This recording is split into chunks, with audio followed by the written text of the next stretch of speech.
नमस्कार साथियों, एक बार पुनः हिंदी ऑनलाइन क्लास में मैं अरुण कुमार मिश्रा, स्नातकोत्तर शिक्षक हिंदी, केंद्रीय विद्यालय क्रमांक 1 सागर से जूझ आनंद यादव के द्वारा लिखित कहानी आपके सामने प्रस्तुत करने जा रहा हूं। आपकी जो अतिरिक्त पुस्तिका है हिंदी की वितान भाग 2, उसका ये दूसरा चैप्टर है और जूझ वर्तमान परिस्थितियों में बहुत ही उपयोगी पाठ है, क्योंकि वर्तमान में हम एक कोरोना नामक महामारी से जूझ रहे हैं, संघर्ष कर रहे हैं। तो जूझ का अर्थ आप लोग समझ पाए होंगे। जूझ का तात्पर्य होता है संघर्ष। इसके लेखक जो हैं वो हैं डॉक्टर आनंद यादव, मराठी के प्रख्यात कथाकार, बहुचर्चित और प्रशंसित उपन्यासकार हैं और इनका ये बहुत ही प्रसिद्ध उपन्यास है। इसी उपन्यास का ये एक अंश हमारी पाठ्य पुस्तक में जूझ शीर्षक से संकलित है। इसमें एक संघर्षशील किशोर के जीवन के यथार्थ का चित्रण है और ऐसा माना जाता है कि ये लेखक की अपनी आत्मकथा है। उसके नीचे आप एक चित्र देख रहे होंगे।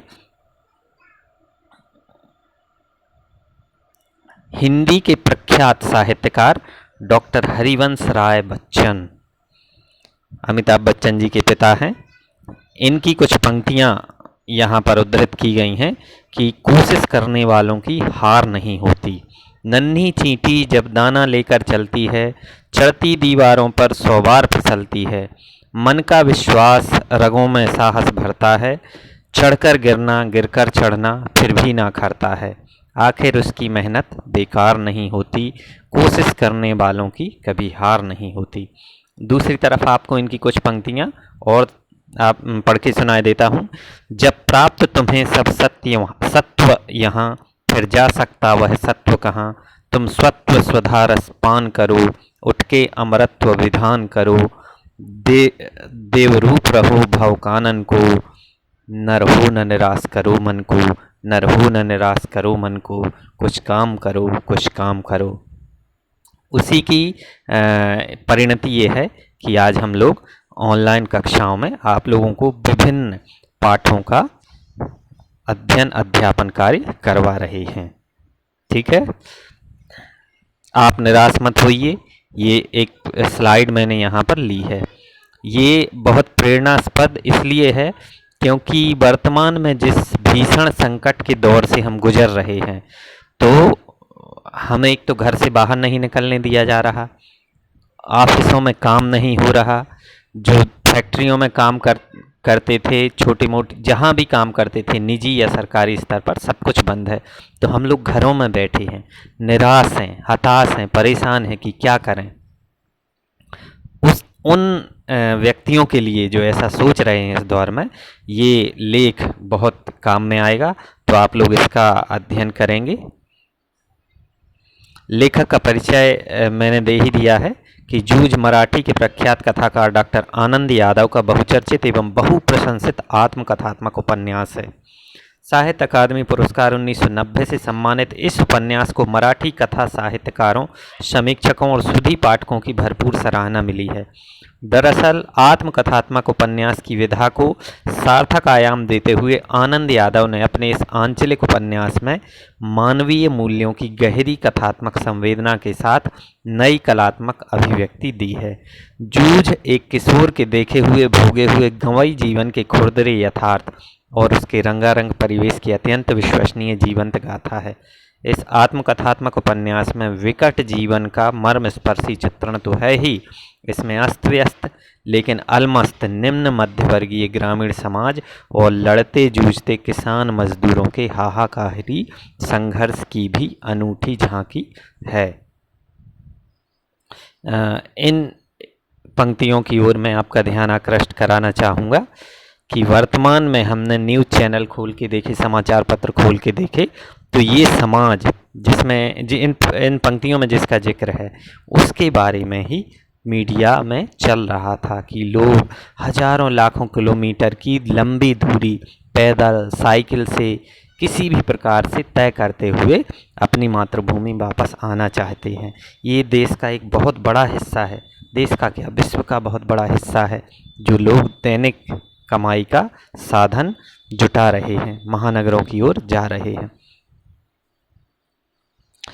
पाठ का सार मैंने चित्रों के माध्यम से बताया है कि लेखक के पिता ने कक्षा 4 के बाद उसे पाठशाला जाने से रोक दिया था, खेती के काम में लगा दिया था। यहाँ पर बहुत सारे बच्चे जानते होंगे खेती के काम क्या होते हैं, जो नहीं जानते उनके लिए मैंने ये स्लाइड यहाँ पर बताई हुई है कि लेखक खेती के काम कर रहा है, धान का खेत ये तैयार कर रहा है ना।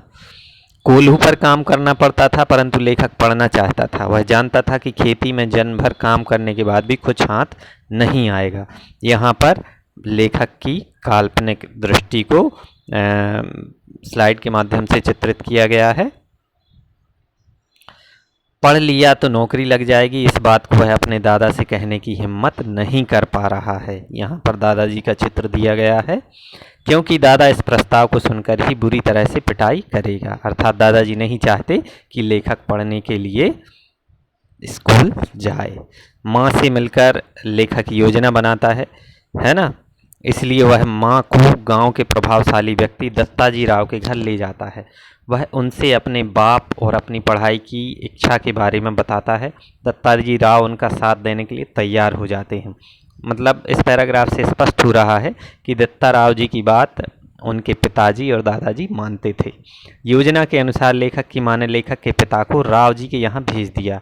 उसके पिता तुरंत उसके पास चले जाते हैं। रो धोकर कुछ शर्तों के साथ लेखक को पढ़ाने के लिए तैयार हो जाते हैं। समाज में एक बहुत बड़ा वर्ग ऐसा है जो अपने बच्चों को पढ़ाने का इच्छुक नहीं होता। वो चाहते हैं कि उनके बच्चे घरेलू खेती के कार्यों में उनकी मदद करें। लेखक अपने पिता की सभी शर्तों को पूरा करते हुए पाठशाला जाने लगा, किंतु कक्षा में 2 लड़कों के अलावा सभी लड़के अपरिचित थे। पाठशाला के बच्चे तरह तरह से लेखक को परेशान करते रहे। इस दशा को देखकर लेखक घबराने लगा, वह उदास रहने लगा। कक्षा का सबसे होनहार लड़का और मॉनिटर बसंत पाटिल के साथ लेखक की दोस्ती हो जाती है। धीरे धीरे लेखक भी बसंत पाटिल की तरह पढ़ाई में होशियार हो जाता है और वह भी लड़कों के सवाल जांचने लगा। मास्टर जी भी प्रसन्न होकर उसे आनंदा पुकारने लगे। मास्टर जी के अपनेपन और बसंत की मित्रता के कारण लेखक का पाठशाला में मन लगने लगा। इस पैराग्राफ से ये संदेश मिल रहा है कि यदि हम पढ़ाई में अच्छे हों तो शिक्षक भी हमारा सहयोग करते हैं, साथ ही हमें अच्छे बच्चों के साथ दोस्ती करनी चाहिए। ये भी एक मैसेज मिलता है। ये कुछ कक्षा के चित्र मैंने आप लोगों को दिखाने का प्रयास किया है, क्योंकि ये वर्तमान कक्षाएं हैं। लेखक के समय में ऐसी कक्षाएं नहीं रही होंगी कि मित्रों के साथ किस तरह से हंसी खुशी का वातावरण होता है। मराठी के अध्यापक सौंद लगेकर कक्षा में बच्चों को बहुत तन्मय होकर पढ़ाते थे। आनंदा अपनी मराठी अध्यापक की नकल करने लगा और उनकी तरह बनने की कोशिश करने लगा। खेती में पानी देते समय, डोरों को चराते समय हाव भाव, यति गति, आरोह अवरोह के साथ वह मास्टर साहब की नकल करने लगा। आमतौर पर बच्चों का स्वभाव होता है, कक्षा 3, 4, 5 के बच्चे अपने टीचर की कॉपी करते हैं। किस तरीके से उनको पढ़ाया जा रहा है, कैसे पढ़ाते हैं, हमने भी देखा है अपने घर में। हमारे जो घर में छोटे भतीजे भतीजी हैं वो आकर और टीचर बनते हैं और उसी तरीके से पढ़ाने की कोशिश करते हैं। अब उसे एकांत अच्छा लगने लगा। वह ऊंची आवाज़ में कविता गाता, अभिनय करता और कभी कभी नाचने लगता। किसी कार्य में जब हम डूब जाते हैं तो इस तरह की तल्लीनता आ जाती है। अब उसकी प्रसिद्धि पूरे पाठशाला में फैल गई, उसमें उत्साह का संचार हो गया। मास्टर सौंद लगेकर का सहयोग पाकर लेखक को यह विश्वास हो गया कि कभी भी एक हाड़ मांस का, क्रोध लोभ का मनुष्य होता है। लेखक को अब अपनी कविता रचने की ताकत का एहसास हो गया। वह अब आसपास की हर चीज़ पर तुकबंदी करने लगा। वह अपनी कविताओं को अपने मास्टर को दिखाता था।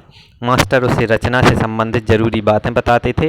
इससे लेखक को अपनी प्रतिभा तराशने का मौका मिला और वह मराठी भाषा अच्छी तरह से समझने लगा। लेखक को पढ़ाई के दौरान अनेक प्रकार की समस्याओं का सामना करना पड़ा। उसे गाय भैंसें चरानी पड़ती थी, लेकिन बाद में वह एक प्रसिद्ध लेखक आनंद यादव के नाम से प्रसिद्ध हो गया। भैंस चराते चराते वह फसलों व जंगली फूलों पर तुकबंदी करने लगा। वह उन्हें जोर से गुनगुनाता तथा मास्टर को दिखाता। कविता लिखने के लिए वह कागज व पेंसिल रखने लगा। उनके न होने पर वह लकड़ी के छोटे टुकड़े से भैंस की पीठ पर रेखा खींचकर लिखता या पत्थर की शिला पर कंकड़ से लिख देता। देखो लेखक ने कितने अच्छे मार्मिक शब्दों का इस्तेमाल किया है। भैंस का रंग काला होता है और ब्लैक बोर्ड भी काला होता है, तो वह भैंस की पीठ पर लिखने लगा। मतलब अवसर किस तरीके से छीने जाते हैं, इसका लेखक ने बहुत बढ़िया, बहुत सटीक उदाहरण इस पंक्ति में दिया है कि छोटे टुकड़े से भैंस की पीठ पर रेखा खींचकर लिखता। पत्थर की शिला, हम लोग रोना रोते रहते हैं कि हमारे पास अच्छा पेन नहीं है, कंप्यूटर नहीं है, मोबाइल नहीं है, लैपटॉप नहीं है, और लेखक किस तरह से संसाधनों का उपयोग कर रहा था जो हम सोच भी नहीं सकते। वह अपनी कविता मास्टर को दिखाता था। कभी कभी वह रात को ही मास्टर के घर जाकर अपनी कविता दिखाता था। वे उसे कविता के शास्त्र के बारे में समझाते। वे उसे छंद, अलंकार, शुद्ध लेखन, लय का ज्ञान कराते। वे उसे पुस्तकें व कविता संग्रह भी देते थे। उन्होंने उसे कविता की अनेकों ढर्रे सिखाए। ढर्रे मतलब तरीके। इस प्रकार लेखक को मास्टर की निकटता मिलती और उसकी मराठी भाषा में सुधार आने लगा। शब्दों का महत्व उसकी समझ में आने लगा। खेत पर पानी लगाते समय या ढोर चराते समय वह मास्टर के अनुसार ही कविताएं गाता था, उन्हीं की तरह अभिनय करता था।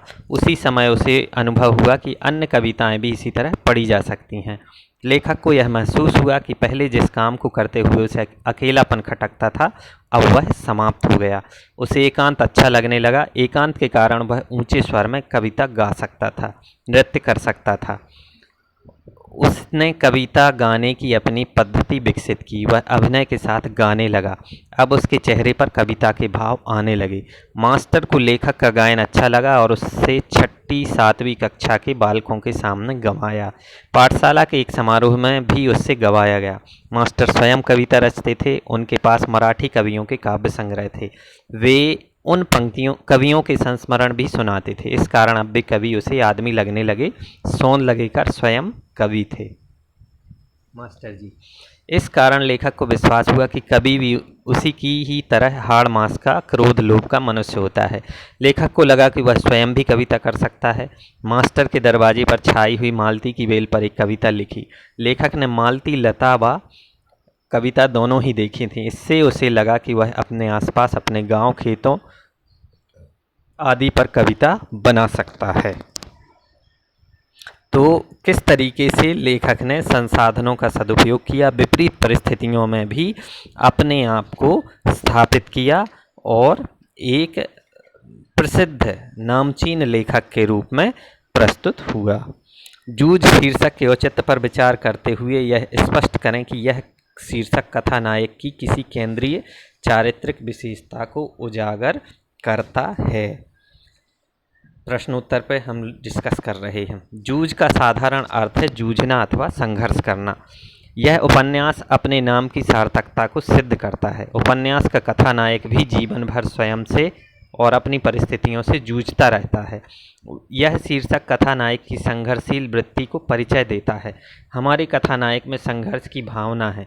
वह संघर्ष करने के लिए मजबूर है, लेकिन उसका यह संघर्ष ही उसे एक दिन पढ़ा लिखा इंसान बना देता है। इस संघर्ष में भी उसने आत्मविश्वास बनाए रखा। यद्यपि परिस्थितियों उसके विरुद्ध होती हैं, तथापि वह आत्मविश्वास के बल इस प्रकार की परिस्थितियों से भी जूझने में सफल हो जाता है। वास्तव में कथानक की संघर्षशीलता ही उसकी चारित्रिक विशेषता है। उपन्यास के शीर्षक से यही केंद्रीय विशेषता उजागर होती है। स्वयं कविता रच लेने का आत्मविश्वास लेखक के मन में कैसे पैदा हुआ। लेखक की पाठशाला में मराठी भाषा के अध्यापक सोन लगेकर कविता के अच्छे रसिक व मर्मज्ञ थे। वे कक्षा में सस्वर कविता पाठ करते थे। लय, छंद, गति, यति, आरोह, अवरोह आदि का ज्ञान कराते थे। लेखक इनको देखकर बहुत प्रभावित हुआ। इससे पहले उसे कभी दूसरे लोग के जीव लगते थे। सोन लगेकर ने उसे अन्य कवियों के बारे में बताया। वह स्वयं भी कवि थे। इसके बाद आनंद को यह विश्वास हुआ कि कवि उसी की तरह आदमी ही होते हैं। एक बार उसने देखा कि उसके अध्यापक ने अपने घर की मालती लता पर यह कविता लिख दी। तब उसे लगा कि वह अपने आसपास के दृश्यों पर कविता बना सकता है। इस प्रकार उसके मन में स्वयं कविता रच लेने का आत्मविश्वास पैदा हुआ। बनने की रुचि जगाई। कविता के प्रति लगाव से पहले और उसके बाद अकेलेपन के प्रति लेखक की धारणा में क्या बदलाव आए। कविता के प्रति लगाव से पहले लेखक को ढोर चराते हुए, पानी लगाते हुए, दूसरे काम करते हुए अकेलापन बहुत खटकता था। उसे लगता था कि कोई ना कोई हमेशा साथ में होना चाहिए। उसे किसी के साथ बोलते हुए, गपशप करते हुए, हंसी मजाक करते हुए काम करना अच्छा लगता था। कविता के प्रति लगाव के बाद उसे अकेलेपन से ऊब नहीं होती। वह स्वयं से ही खेलना सीख गया। पहले की अपेक्षा अब उसे अकेला रहना अच्छा लगने लगा। इस स्थिति में वह ऊंची आवाज़ में कविता गा सकता था। वह अभिनय भी कर सकता था। वह थुई थुई करके नाच भी सकता था। इस तरह उसे अब अकेलापन आनंद देने लगा। आपके ख्याल से पढ़ाई लिखाई के संबंध में लेखक और दत्ताजी राव का रवैया सही था या लेखक के पिता का? तर्क सहित उत्तर दें। मेरे ख्याल से पढ़ाई लिखाई के संबंध में लेखक और दत्ताजी राव का रवैया बिल्कुल सही था, क्योंकि लेखक को पढ़ने की इच्छा थी, जिसे दत्ताजी राव ने सही पहचाना। उसकी प्रतिभा के बारे में दत्ताजी ने पूरी तरह जान लिया था। वैसे भी लेखक को पढ़ाने के पीछे दत्ताजी राव का कोई अपना स्वार्थ नहीं था, जबकि लेखक के पिता का पढ़ाई लिखाई के बारे में रवैया बिल्कुल गलत था। वास्तव में लेखक का पिता अपने स्वार्थ के लिए अपने बेटे को नहीं पढ़ाना चाहता था। उसे पता था कि यदि उसका बेटा स्कूल जाने लगा तो ऐश करने के लिए समय नहीं मिलेगा, ना ही वह कोठे पर जा सकता है। इसलिए हमें दत्ताजी राव और लेखक का रवैया पढ़ाई के संबंध में बिल्कुल ठीक लगता है। आप लोगों को शायद ये कहानी कल्पना लग रही होगी, लेकिन ग्रामीण जीवन में इस तरह के चित्र आपको मिल जाएंगे कि पिता लोग जो हैं वो ऐशो आराम में लिप्त हो जाते हैं और बच्चों की पढ़ाई छुड़वाकर उनसे मेहनत मजदूरी और खेती किसानी के काम करवाते हैं। ये आम बात है, अभी भी आपको ग्रामीण समाज में देखने के लिए ये चित्र मिल जाएंगे। बिल्कुल सही बात लिखी है लेखक ने। दत्ताजी राव से पिता पर दबाव डलवाने के लिए लेखक और उसकी मां को झूठ का सहारा लेना पड़ा। यदि झूठ का सहारा ना लेना पड़ता तो आगे का घटनाक्रम क्या होता? अनुमान लगाएं। दत्ताजी राव से पिता पर दबाव डलवाने के लिए लेखक और उसकी मां को एक झूठ का सहारा लेना पड़ा। यदि दोनों ने झूठ का सहारा नहीं लिया होता तो दत्ताजी राव उसके पिता पर दबाव नहीं दे पाते। लेखक के पिता द्वारा दिए गए ही काम करता, उसकी पढ़ाई लिखाई नहीं हो पाती, वह सारा जीवन खेती में ही लगा रहता। इस झूठ के बिना हमें यह प्रेरणादायक कहानी भी नहीं मिल पाती। इस तरह कभी कभी एक झूठ भी मनुष्य के समाज के विकास करने में सक्षम साबित होता है। इस तरीके से ये कहानी थी, जूझ कहानी। इसके ये कुछ क्वेश्चन आंसर थे जो मैंने सॉल्व करवाए। ये ग्रामीण जनजीवन की झांकी है, किस तरह से खेत खलिहान होते हैं, सुंदर बगीचे होते हैं और बहुत मतलब मेहनत के साथ फसलों को उपजाया जाता है। इसके साथ साथ पढ़ाई करना बहुत बड़ी बात है।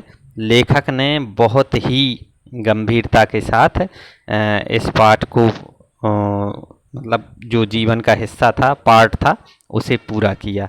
अभी इसके और थोड़े क्वेश्चन आंसर हैं तो उन पर हम डिस्कस करेंगे कि बाद की कक्षाओं में।